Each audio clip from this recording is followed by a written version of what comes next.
Баға сұмдық болса да обзор жасайын. 2021 жылғы Mercedes-Benz CLS 580 автокөлігі, полный привод, объемы 4, стартовый ценасы 30 миллионнан басталып тұр. Қараңыздар, алдыңғы мордалары осылайынан көрінеді. Дисклар осындай, в целом өте биік, асырауға қиын машина. Қазір артқы жағын көрсетіп кетемін. Артқы жағы бізде осыдан көрінеді. Светі сәл зеленый ма сондай көрінеді.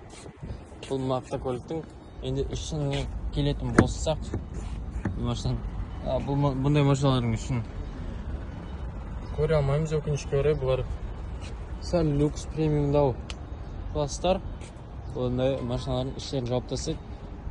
В целом өздеріңіз көресіздер, осындай вариант бар екен.